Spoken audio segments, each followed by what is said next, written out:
नमस्कार, मेरा नाम विकास कुमार है और आप मुझे देख रहे हैं फिल्मी बीट पर। सीन चल रहा है और यहाँ से एक बड़ा सा सांप हरे रंग का गुजर रहा है। कैमरा के ट्राइपॉड जो एक एक्स्ट्रा ट्राइपॉड पड़ा था उसमें लिपट गया और हम लोग शूट करते रहे। तो वहीं पे सीन के बीच में टचअप करा रहे हैं, जंगल में केकड़े घूम रहे हैं, गिरगिट उछल के मेरी शर्ट पे उछल के सुकान के ट्राउजर पे, ये सब हो रहा है। तो आर्या सीजन 3 है, सब कुछ 3 गुना है। 3 times the excitement, 3 times the action, 3 times the thrill। हम तो उनके फैन रहे हैं तब से जब वो मिस यूनिवर्स बनी थी, हम स्कूल में थे और वो हीरो रही हैं, नॉट जस्ट सभी महिलाओं की बट हम पुरुषों की। शाहरुख खान के बहुत बड़े फैन हैं, तो वहां से थोड़ा सा चस्का लगा। दिलवाले दुल्हनिया ले जाएंगे आई, उससे थोड़ा दिमाग खराब हुआ, यार ये बड़ी अच्छी चीज है, ये करना है। पाउडर, फिर खोटे सिक्के में लीड रोल किया, CID किया जो कि बहुत पॉपुलर है। कुछ फिल्म में हामिद, अज्जी, परमाणु मेन स्ट्रीम जॉन के साथ, एक आर्या आई, अभी काला पानी आई है, जो देखते हैं कहाँ जाता है। शुरुआत तो बहुत अच्छी हुई है। हेलो एवरीवन, मैं हूं सुरभि रनसिंह और आप सभी का वेलकम है फिल्मी बीट में। एंड आज हमारे साथ है विकास कुमार, जिनकी एक्टिंग के लोग फैन हो चुके हैं literally. And I am sure आपके पास भी वैसे कमेंट्स और वैसे कॉम्प्लीमेंट्स डेफिनेटली आते होंगे। सबसे पहले आपका वेलकम है फिल्मी बीट में। Thank you Surabhi and thank you Filmibeat, और थैंक यू सब लोग जो देख रहे हैं। ओके, सो सबसे पहले तो काला पानी की हम बात करेंगे जो रिसेंटली नेटफ्लिक्स पर रिलीज हुई है। कैसा रिस्पॉन्स है? रिस्पॉन्स तो सभी को पता है कि बहुत ही अमेजिंग है, लेकिन आपसे जानना चाहेंगे कि क्या कुछ जैसा कि आपने कहा, बहुत ही अमेजिंग है। हम सबको पता था कि हम कुछ स्पेशल चीज़ पे काम कर रहे हैं, लेकिन इतना अच्छा रिस्पॉन्स होगा हर तरफ से, क्रिटिकली, और इतने लोग देखेंगे और पसंद करेंगे और सारे किरदारों को पसंद करेंगे, ऐसा नहीं सोचा था, इतनी उम्मीद नहीं थी। तो हम सब बहुत खुश हैं। बट जैसे कि आपने कहा कि आपको पता था कि हम क्या बना रहे हैं, क्या काम करें। बहुत मोस्टली ऐसा होता है कि एक्टर्स कहते हैं कि हमें बिल्कुल भी उम्मीद नहीं थी, हमें नहीं पता था क्या कैसा होने वाला है, क्या होने वाला है। लेकिन आई गेस आप लोग बिल्कुल कॉन्फिडेंट थे कि ये जरूर वर्क वो करेगा। कॉन्फिडेंस आता है जो मेकर्स हैं, पोशंपा पिक्चर्स और समीर और अमित और बिस्वा और बाकी टीम, जो इनका पहले काम रह चुका है TVF में काम करते हुए, उस काम की सच्चाई को देखते हुए और जिस ईमानदारी के साथ ये अपनी सीरीज या जिस चीज़ पे भी काम करते हैं उसको बनाते हैं या अपनी राइटिंग करते हैं, और जिस तरह से कास्टिंग करते हैं। तो आप कास्टिंग भी अगर देखें तो उन्होंने ऐसा नहीं है कि हम जो 5-6 मेन किरदार हैं उसमें उन्हें शायद सो कॉल्ड बहुत बड़े स्टार्स भी मिल सकते थे, पर वो उन्हीं को कास्ट करते हैं जो उन्हें लगते हैं कि एकदम अप्रोप्रिएट हैं पार्ट के लिए। तो वहाँ से शुरुआत होती है और बाकी भी पूरा प्रोसेस देखते हुए लगता है कि नहीं, जब इतनी ईमानदारी से काम हो, इतने प्यार से काम हो, इतनी सच्चाई के साथ काम हो, तो फिर उसका अंजाम कहीं ना कहीं अच्छा ही होगा। इतना अच्छा होगा ये हमने उम्मीद नहीं की थी।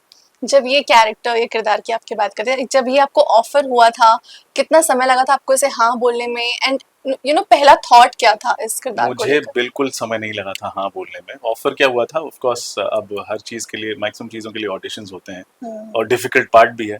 तो मैं अपने ससुराल में था हरियाणा में, जब मेरे पास 2 सीन्स आए। वैभव विशांत हैं कास्टिंग डायरेक्टर, उनकी कंपनी है एंटी कास्टिंग, उनसे आई थिंक स्मिता थी जिन्होंने कांटेक्ट किया, और मुझे वो दोनों सीन्स बहुत अच्छे लगे। मैंने किए, और क्योंकि होम टेस्ट था तो मेरी पत्नी ने रिकॉर्ड किया और वही मेरी ऑन स्क्रीन पत्नी बनी, और मेरी बेटी जो है वो मेरा ऑन स्क्रीन बेटा बनी।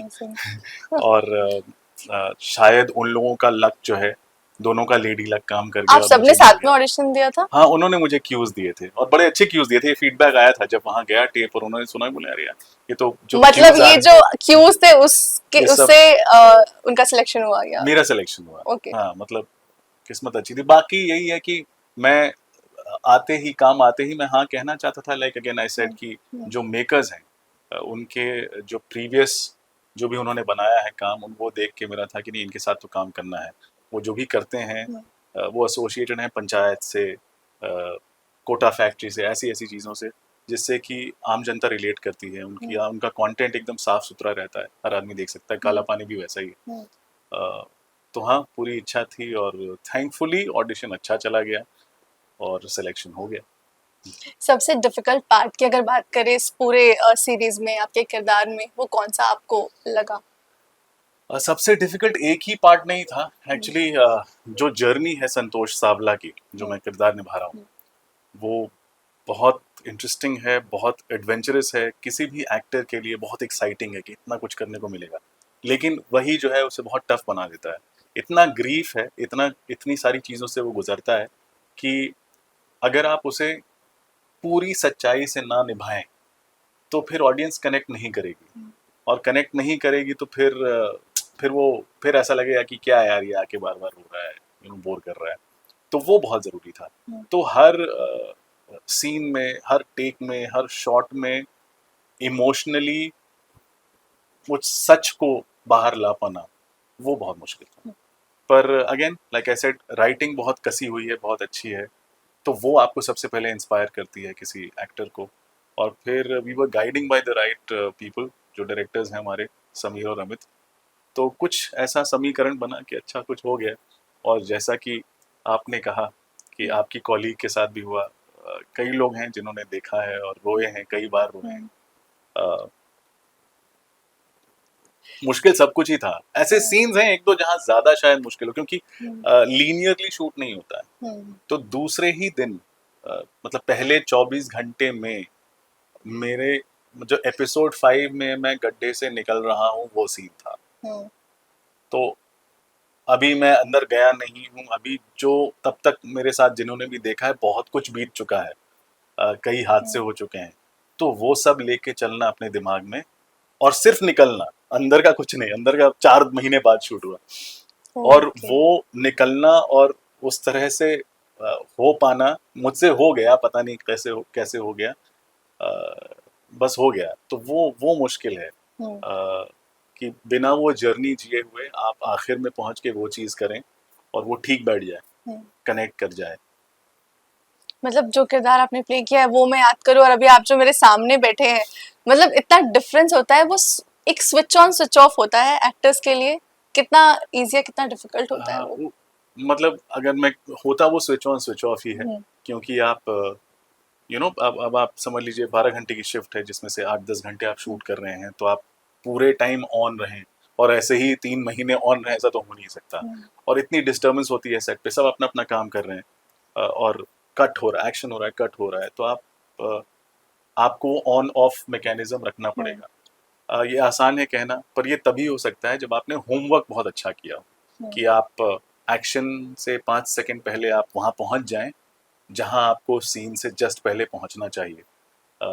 उसके पीछे होमवर्क बहुत लगता है, तो वो करते हैं। और कोशिश यही होती है कि वो होमवर्क इतना तगड़ा हो, इतना अच्छा हो, कि जब आप सीन में हो तो वहां फिर वापस जाने की जरूरत ना पड़े, आप तैयार हैं। जब आप सीन में हैं तो सिर्फ आप सीन में हैं, आप उस मोमेंट पे हैं, उस जगह हैं, और अपने को एक्टर के साथ हैं। और ये एक एक्टर ही समझ सकता है। एक्टर समझने की कोशिश तो करता है जो भी, अब कितना निभा पाता है वो फिर अलग अलग लोगों पे डिपेंड करता है, वो और हालात पे, कई चीज़ों पे डिपेंड करता है। वैसे तो मैं ये सवाल बहुत बाद में पूछने वाली थी, लेकिन जो कि आपने कह दिया, साफ सुथरा कंटेंट कितना इम्पोर्टेंट है आपको लगता है वेब सीरीज में? क्योंकि ऐसे बहुत से हम कंटेंट देखते हैं जो हम सबके साथ बैठकर नहीं देख सकते हैं, और इस चीज को लेकर हम बहुत डिबेट भी सुनते हैं। कई लोग, बहुत सारे ऐसे एक्टर्स भी हैं जो ऐसे सीरीज में, ऐसे कंटेंट में काम भी कर लेते हैं, लेकिन आपका इसमें क्या टेक है? ऐसे कंटेंट में काम करने में कोई दिक्कत नहीं है, जब तक कि ज़रूरी है, मतलब उसी उसी दुनिया को आप दिखा रहे हैं, और फिर उस एक सर्टेन किस्म की भाषा का इस्तेमाल हो रहा है, या कुछ भी, और जो थोड़ा एडल्ट समझ लीजिए कंटेंट है, जो ऐसा कंटेंट है कि आप सारे परिवार के साथ शायद नहीं देख सकते। अगर वो दुनिया है और ईमानदारी से अगेंस्ट स्क्रिप्ट का हिस्सा है, तो ज़रूर, मतलब वो भी कंटेंट होता ही है और करते ही हैं, बनाना ही चाहिए। लेकिन हाँ, काला पानी एकदम अलग है, आप बच्चे से बच्चा, बूढ़ा से बूढ़ा सब साथ मिलके देख सकते हैं। ये भी एक बहुत बड़ा अट्रैक्शन है हमारे शो का। और हाँ, एक इच्छा मेरी थी, क्योंकि जहाँ एक तरफ कई ऐसे शोज, जैसा कि आपने कहा, क्राइम शोज, जिसमें हर जगह बंदूक निकल रही है, गोलियां चल रही हैं, गालियां बरस रही हैं, और फिर थोड़ी बहुत न्यूडिटी है, ये सब है, तो उस भीड़ में अगर ऐसा कोई शो आए और उसको पसंद किया जाए, क्योंकि बहुत सारी जनता है जो बैठी है, जो इंतजार करती है ऐसे शो के लिए, और उस चीज़ का आप हिस्सा हो, तो अच्छा लगता है। कमिंग बैक टू काला पानी, ऐसा कोई इंसिडेंट, बहुत सारे इंसिडेंट है शो में जो एक्चुअल में रियलिटी में होते हैं। सो कभी इस शो के दौरान आपकी ऐसे किसी इंसान से मुलाकात हुई है या कुछ हुआ है, क्योंकि आप लोगों ने अंडमान में ही शूट किया है जहाँ पे, जी। सो जिनके साथ कोई हादसा हुआ हो या उसके शिकार हुए हो या ऐसा कुछ? ऑफ कोर्स हम हमारे शो में एक बीमारी का वो हम्म, है, जिक्र है, या मतलब उसी पर बेस्ड है। तो हम सब पैंडेमिक से निकले हैं, तो पहला रिलेशन तो वहाँ बनता है जिससे हम सब वाकिफ हैं। अ, हम लोग जब शूट के लिए भी गए थे तो मास्क पहन के गए थे फ्लाइट्स में, तो कोई बहुत अंतर नहीं रहा है, मतलब कोविड ख़त्म हुआ है एक तरह से, ख़त्म तो ओके। क्या, और उसी दौरान शूट। तो एक वो ब्रॉडर रिलेशन है। हम्म। दूसरा मेरा किरदार जो है खासकर, वो बहुत दिक्कतों से गुजरता है, जंगल में भटकता है, हम्म। खो जाता है, गड्ढे में गिर जाता है, ये सब है। आगे नहीं बताऊंगा क्या क्या होता है, लेकिन हाँ हमने कुछ ऐसी चीज़ें पाई। अंडमान में जब हम शूट कर रहे थे तो जंगल में शूट कर रहे थे पहले ही दिन, मैं और सुकांत सुकांत गोयल जो जिन्होंने चीरू का किरदार बखूबी निभाया है। तो हम दोनों शूट कर रहे थे पहले दिन, और यहाँ शूट कर रहे हैं, सीन चल रहा है, और यहाँ से एक बड़ा सा सांप हरे रंग का गुजर रहा है और हम शूट कर रहे हैं। कट हुआ, फिर दूसरा टेक हुआ, फिर वही सांप वापस गुजर रहा है, और डायरेक्टर अपने मॉनिटर पे देख भी रहे हैं कि वो सीन देख रहे हैं, और कॉर्नर ऑफ द आई से देख रहे हैं कि मेरा जो यूनिट है मेरी, वो एक तरफ खिसके जा रही है। तो उन्होंने देखा, अरे हो क्या रहा है, तो एक सांप गुजर रहा है, और वो ढीठ सांप था, वो बार बार आ जाए। और फिर आगे सीन बढ़ा, और वो आके ऐसे ही कैमरा के ट्राईपॉड, जो एक एक्स्ट्रा ट्राईपॉड पड़ा था, उसमें लिपट गया, और हम लोग शूट करते रहे। और ये तो एक चीज है, ऊपर से अलग मतलब गिरगिट है वहाँ पे, केकड़े हैं, वो तो आम बात है, बिच्छू हैं, और हम वहाँ पर बैठ के मोटे से जड़ हैं पेड़ों के, तो वहाँ पर वैनिटी वैन नहीं होते, क्योंकि ज़्यादा शूटिंग नहीं होती, ज़्यादा शूटिंग इंफ्रास्ट्रक्चर नहीं है, मेकअप स्टूडियोज नहीं है। तो वहीं पे सीन के बीच में टचअप करा रहे हैं जंगल में, तो यहाँ पे एक गिरगिट है, यहाँ पे एक गिरगिट है, केकड़े घूम रहे हैं, गिरगिट उछल के मेरी शर्ट पे, उछल के सुकान के ट्राउजर पे, ये सब हो रहा है, और हम कूल हैं। तो हाँ, ये एक देखने को मिला। तो जो मेरा कैरेक्टर भी झेलता है, तो थोड़ी आदत लग गई इन चीजों की पहले ही दिन से। सो वो लोग ने भी इतने इंसान नहीं देखे होंगे वहाँ पे एक साथ? हाँ हाँ हाँ, मतलब जंगल में तो नहीं देखे होंगे, और वो भी जो ठहर के वहां पे काम कर रहे हैं, उन्हें भी लगता होगा यार ये हो क्या रहा है, कुछ अलग हो रहा है। ओके, अगर आर्या की बात करें तो अगला सीजन उसका आने वाला है, क्या कुछ अलग इस बार हमें देखने को मिलने वाला है तो उसमें? आर्या सीजन 3 है, सब कुछ 3 गुना है। 3 times the excitement, 3 times the action, 3 times the thrill, 3 times entertainment. हमारी कोशिश वही है, मतलब हम बहुत शुक्रगुजार हैं सबके कि सीजन 1 और सीजन 2 को इतना प्यार मिला, इसलिए जिम्मेदारी और बढ़ जाती है। तो हमने पूरी कोशिश की है कि जो हमारे सीजन 3 की स्क्रिप्ट है वो 1 और 2 से भी बेहतर हो, और उसमें हमने खूब मेहनत की है, और हमें लगता है कि ये हमारा बेस्ट सीजन है। क्योंकि मैं आपका इंटरव्यू पहली बार कर रही हूँ, इसलिए मैं जानना चाहूंगी आपका कैसा एक्सपीरियंस रहा है सुष्मिता सेन के साथ काम करने का? बहुत बढ़िया, मतलब जो भी आप एक आप चाहेंगे इतनी बड़ी स्टार से कि ऐसा बर्ताव हो उनका, अ, चाहे ऑन सेट है हो चाहे ऑफ सेट हो। हम तो उनके फैन रहे हैं तब से, जब वो मिस यूनिवर्स बनी थी, हम स्कूल में थे, और तब से जब भी उनकी स्टेज अपीयरेंसेस रही हैं, किसी भी चीज़, किसी मुद्दे के बारे में बात करनी हो, या जिस तरह से उन्होंने अपनी प्राइवेट लाइफ कंडक्ट की है, वो हीरो रही हैं, नॉट जस्ट सभी महिलाओं की, बट हम पुरुषों की भी। तो जब वो आई और मिली, तो एकदम वैसे ही सबके साथ हैं जैसे कि वो सबके साथ हैं, वो कोई उनके लिए एक अलग से स्पेशल नहीं है। तो चाहे वो यूनिट पे स्पॉट बॉय हो, या डायरेक्टर हो, या हम लोग को एक्टर्स हों, या फिर आप में से कोई जर्नलिस्ट पहुंच जाए, कैमरामैन पहुंच जाए, तो वो आपको वैसा ही प्यारा सा हक देंगी। और जो भी वो अगर 30 सेकेंड, 1 मिनट, 2 मिनट आपको देती हैं, तो आपको लगेगा कि उन 2 मिनटों में वो सिर्फ आपकी थी, और आप सिर्फ उनके थे, और वो याद आप रखेंगे जिंदगी भर। मेरी खुशकिस्मती है कि मैं उससे थोड़ा ज़्यादा वक्त उनके साथ बिता लेता हूँ, ऑफ स्क्रीन और ऑन स्क्रीन।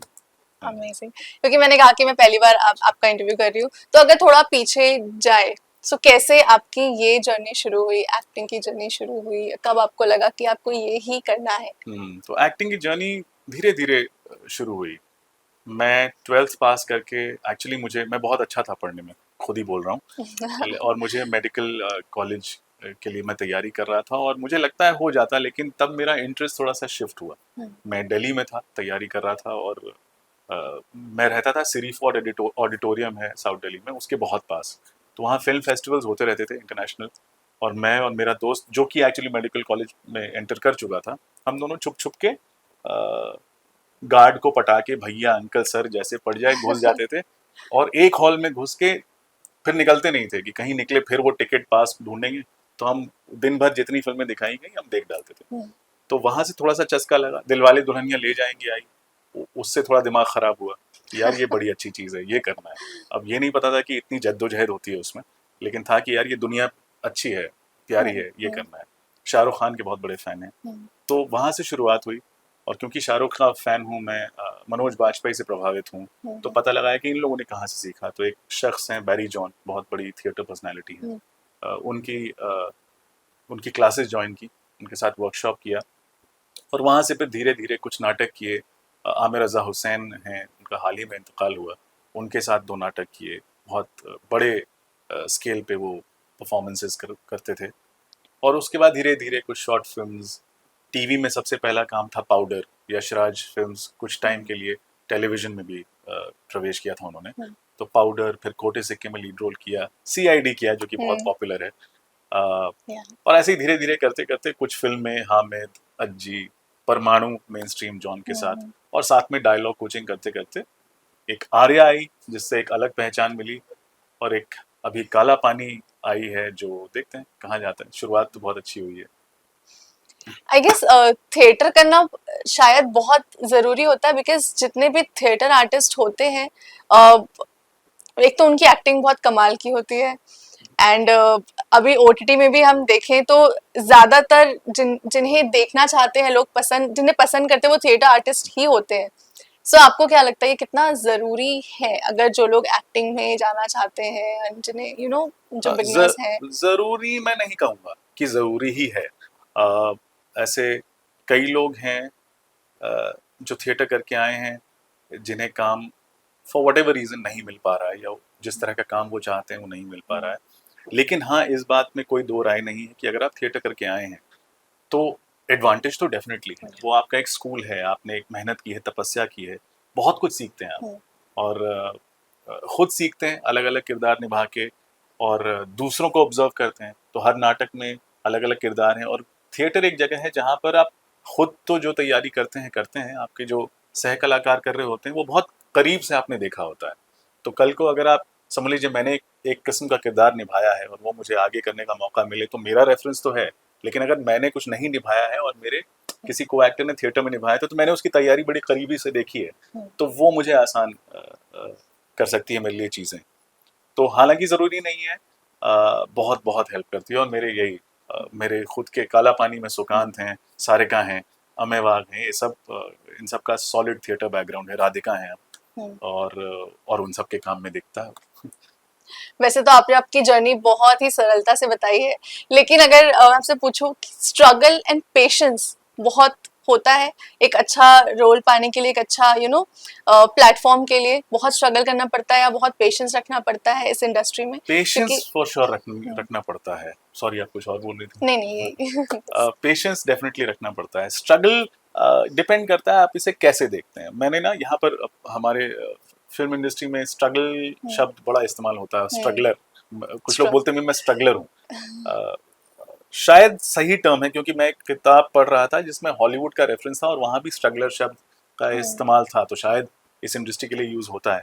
मैं ये नहीं मानता कि मैंने कभी स्ट्रगल की है। मैंने सब कुछ जानते हुए ये प्रोफेशन चुना था, और चाहे मुझे बहुत ऐसे दिन निकले हों जब मेरे पास काम ना हो, या उम्मीद टूटी हो, अच्छा ऑडिशन दिया नहीं हुआ, ये सब चलते रहता है अप्स एंड डाउन्स, पर मैंने ये चुना है। मैं इसे स्ट्रगल नहीं मानता, मैंने इसे एंजॉय किया है। मैं बहुत पैशनेट हूँ अपने काम को लेके। समझदारी इसमें है कि आप मतलब आपको काम मिलेगा अगर आप में मिनिमम टैलेंट है और आप मेहनत, बहुत तुर्रम खान होने की ज़रूरत नहीं है, लेकिन थोड़ा सा भी टैलेंट है। ऑनेस्टली अगर आप अपने आप को असेस करें, टैलेंट है बहुत मेहनत करने को आप तैयार हैं, तो फिर अगर आप सब्र करते हैं तो इस शहर में, इस इंडस्ट्री में इतना है कि आपको वो देगा, आपको काम मिलेगा। हो सकता है हम यहाँ रहते रहते एक्टिंग करने आए थे तो साथ में शायद कुछ और करने लगे, जैसे मैं डायलॉग हम्म, कोचिंग करने लगा। हम्म, उसका फायदा ये होता है कि फिर आप यहाँ टिक पाते हैं, ये बहुत महंगा हम्म, शहर है, हम्म। तो यहाँ एक टिके जॉब होना बहुत जरूरी टिके रह है। पाने के लिए कुछ पैसे आए, आपका किचन चलता रहे और आपकी सैनिटी बरकरार रहे, आपका दिमाग ठीक रहे, तो आप बिजी रहें। तो मैं तो फिर भी लकी था कि डायलॉग कोचिंग इस इंडस्ट्री का ही हिस्सा है, तो मैं वो करता रहता हूँ और साथ में एक्टिंग करता हूँ।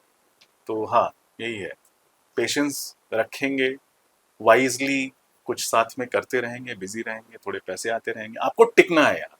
टिक गए तो कुछ ना कुछ जरूर होगा। तो सब्र तो है ही, लेकिन आपको देख के मालूम पड़ा कि आप कॉन्फिडेंट खुद पे होना कितना जरूरी है कि हाँ मैं मुझे ये करना है और मैं कर ही लूंगा। वो पैशन उतना होना चाहिए, वो कॉन्फिडेंस एक अलग चीज है। अगर पैशनेट हैं आपकी, यार मुझे बड़ा मजा आता है ये करने में, आपको एक सीन दिया जाए, आप मतलब आपके एंटेना खड़े हो जाते हैं कि हाँ मजा आ रहा है। हम्म, तो वो होना चाहिए। मैं नहीं मानता कि मैं बहुत कॉन्फिडेंट हूँ एज अ पर्सन, लेकिन वो कॉन्फिडेंस या क्वाइट कॉन्फिडेंस आपके अंदर आ जाता है अगर आपकी तैयारी हो, अगर आप मेहनत आपने की हो, आपको एक रोल मिलता है, आप उसके पीछे कितनी तैयारी करते हैं, होमवर्क करते हैं, तो फिर अगर आप तैयार हैं सेट पे तो फिर आप कॉन्फिडेंट हैं। ऑफ कोर्स कुछ लोग हैं जो बस उठते हैं और कर देते हैं, उनमें उतना टैलेंट है, वो अलग किस्म की कॉन्फिडेंस उनमें हम्म। होती है। हाँ। और अगर आपको आपको मैं पूछूं तो आपको किस तरीके का कंटेंट देखना पसंद है? अगर आपको टाइम है, आपके पास बिंज वॉच करना है, देखना है कुछ, तो कैसा कंटेंट आप देखना पसंद करते हो ओटीटी अ, पे? ऐसे तो मैं क्लासिफाई नहीं कर सकता कि मुझे हर तरह का कंटेंट पसंद है। किसी भी कंटेंट का काम है आपको इंगेज करना, वो किस तरह से आपको पकड़े रहे। अब वो रोमांस भी हो सकता है, वो आउटराइट कोई फनी चीज़ भी हो सकती है, और एक थ्रिलर भी हो सकता है। हाँ, थ्रिलर की तरफ एक झुकाव ज़रूर है, हम्म, लेकिन कोई भी कंटेंट जो इस तरह लिखी हुई हो या इस तरह बनाई हुई हो जो आपका इंटरेस्ट रखे अपनी स्टोरी टेलिंग से, तो वो फिर मुझे अच्छा लगता है, वैसा कंटेंट। ओके, सबसे बेस्ट कॉम्प्लीमेंट आपके फैमिली से, फ्रेंड्स से जो मिला हो काला पानी देखने के बाद, वो क्या था? अब बेस्ट कॉम्प्लीमेंट मैं क्या कहूँ, दो चीज़ें हैं। एक तो यूनानिमस, सबने कहा कि यार तुमने बहुत रुलाया। ठीक है, किसी ने एक सीन का बताया, किसी ने दो सीन का बताया, किसी और सीन का बताया, किसी ने पूरे में बताया, ऐसे। तो तो उससे ये समझ में आता है कि चलो मैंने शायद ठीक ठाक निभाया है। और हाँ, कुछ एक्टर्स हैं, खासकर एक्टर्स जिन्हें मैं नहीं जानता हूँ, उन्होंने मेरा नंबर निकाल के मुझे फ़ोन किया ओके। है। और फिर वही हम एक बात करते हैं जो मैं शुरू में कह रहा था कि ट्रूथफुल होना बहुत ज़रूरी है किसी हम्म, एक्टर का, कैसे भी रोल में, और ख़ासकर ऐसे रोल में जहाँ बार बार आपकी ज़िंदगी में कोई हादसा हो रहा है या कुछ ऐसी कठिनाई हो रही है जिसके कारण आपका ग्रीफ बाहर आ रहा है, आप रो रहे हैं या जिस तरह से भी। तो अगर वो एक ट्रूथफुलनेस के साथ बाहर नहीं आए तो ऑडियंस डिस्कनेक्ट कर जाएगी, वो नहीं लगेगा। तो मुझे वो एक कॉम्प्लीमेंट बड़ा अच्छा लगा है कि कुछ लोग जो एक्टर हैं वो बोल रहे हैं यार देखते देखते हम सीखने की भी कोशिश कर रहे थे और फिर हम पकड़ने की कोशिश कर रहे थे कि कभी तो ये फिसलेगा, कहीं तो ये नकली एक्टिंग मतलब कर रहा होगा। तो हम्म, हमें बड़ा अच्छा लगा कि नहीं, आप कैसे निभा पाए, ये उनका हम्म, कहना है। और अगर मैं निभा पाया तो ये मतलब बहुत अच्छी बात है, और हम्म। ये सुन के मैं बहुत खुश हुआ। वैसे तो एक एक्टर को कोई भी किरदार मिले उसे निभाना होता है, लेकिन अगर मैं आपसे पूछूं तो ऐसा कौन सा कैरेक्टर है, ऐसा कौन सा किरदार है जो आपके मन में है कि मुझे ये प्ले करना है या मुझे ऐसा कोई शो करना है, ऐसा कोई मैं किरदार? कुछ हल्का फुल्का करना चाहूँगा। हल्का हम्म, फुल्का कुड बी कॉमेडी, हल्का फुल्का कुड बी रोमांस। बहुत लोग शायद मुझे नहीं देखते होंगे उस रूप में, लेकिन बहुत लोग मुझे इस रूप में भी नहीं देखते होंगे जो संतोष सावला है काला पानी। हम्म। मुझे पुलिस वाले या आर्मी मैन के रूप में ही देखते थे। तो वैसा कुछ मिले, कुछ हल्का करने का, तो मज़ा आएगा। ऑफ कोर्स जब हम बड़े हो रहे थे तो मिस्टर बच्चन की फिल्में देखते थे, तो हमें ऑफ कोर्स लगता है किसी का भी ड्रीम ना वो डायलॉग, दीवार मिल जाए, त्रिशूल मिल जाए, अग्निपथ मिल जाए, तो वो तो एक रहेगा ही। लेकिन हाँ, कुछ हल्का, कुछ लाइटर साइड पे मिले और काश मैं उसे निभा पाऊँ, तो मज़ा आएगा। सो वेब सीरीज ही या फिर बॉलीवुड नहीं, भी सब आपको? कुछ। वेब सीरीज तो ऑफ कोर्स एक दौर चल पड़ा है जो हम्म, कि बहुत हम्म, अच्छा है हम सब के लिए। बहुत अच्छा फॉर्मेट है, लॉन्ग फॉर्मेट है, बहुत सारे एक्टर्स को एक ही शो में बहुत सारा और बहुत अच्छा काम करने का मौका मिलता है। लेकिन साथ में उसे आप बॉलीवुड कहें, फ़िल्में कहें, उसका एक अलग मज़ा है। उसमें भी एक मुझे अच्छा लगता है कि यार तैयारी करो, मेहनत करो, 2-3 महीने अच्छे से पूरी लगन से काम करके एक किरदार निभा लो और फिर भूल जाओ और आगे बढ़ो, हो गया। सीरीज़ में होता क्या है कि वो लंबा चलता है, फिर अगर एक और सीज़न हुआ, हालाँकि मैं उसके लिए बहुत शुक्रगुज़ार हूँ, आर्या सीज़न 3 पे है और हम लोग कुछ-कुछ करते रहते हैं अपने रोल को एक्साइटिंग बनाने के लिए। लेकिन हाँ, फ़िल्मों में एक वो फ़ायदा है। तो फ़िल्में हों, सीरीज़ हो या कुछ और हो, कोई और फॉर्मेट, अगर कोई ऐसा किरदार है जो सामने आता है और आपके अंदर वही है ना, बटरफ्लाइज इन योर स्टमक, आपको थोड़ा सा ये लगता है यार ये मुझसे हो पाएगा, नहीं हो पाएगा, और फिर आपको वो प्रेरित करता है मेहनत करने के लिए। तो ऐसा कुछ भी हो तो मज़े आए। आर्या 3 के अलावा और क्या कुछ हमें अपकमिंग प्रोजेक्ट्स आपके देखने को मिलने हाँ, वाले एक फ़िल्म की है मैंने, उलझन नाम है। सलोनी बत्रा एक एक्ट्रेस हैं जो अभी एनिमल में दिखेंगी। पहले सोनी एक फ़िल्म आई थी नेटफ्लिक्स पे, उसमें थी। हैं? तो वो मेरी पत्नी बनी है, मैं उनका पति बना हूँ। नेहपाल गौतम एनएसडी के एक एक्टर हैं, वो सेकंड लीड में है। लखनऊ बेस्ड एक फैमिली है, बिजनेस फैमिली, उनकी कहानी है। कार्तिकेय सिंह हैं जिन्होंने, इंडिपेंडेंट प्रोड्यूसर हैं, उन्होंने सोनी प्रोड्यूस की थी, उनकी फिल्म है। और आशीष पंत हैं फर्स्ट टाइम डायरेक्टर लखनऊ के ही, उन्होंने डायरेक्ट की है। बहुत प्यारी फिल्म है, बहुत कुछ सीखने को मिला मुझे। इंतज़ार है कि वो कब रिलीज़ हो, चाहे ओटीटी पे हो, चाहे हॉल्स में हो। फिल्म फेस्टिवल्स में उसका रन काफ़ी अच्छा रहा है। इनफैक्ट मैं भी अपने काम के लिए 2-3 जगह नॉमिनेट हुआ हूँ, तो मुझे बहुत इंतज़ार है कि जनता उसे देखे, उस काम को। तो विकास जी, बहुत अच्छा लगा आपसे बात करके। एट लास्ट कुछ ऑडियंस से फिल्म बीट की कुछ कहना चाहेंगे? फिल्मी बीट की ऑडियंस, मुझे सुरभि आपके साथ ये इंटरव्यू करने में बहुत मज़ा आया। फिल्मी बीट की ऑडियंस ऐसे ही इनके साथ अच्छे-अच्छे इंटरव्यूज़ देखते रहिए, एंटरटेन होइए, और अगर इसके साथ कुछ सीखने का मौका मिलता है तो सीखिए। शुक्रिया। Thank you so much. Thank you.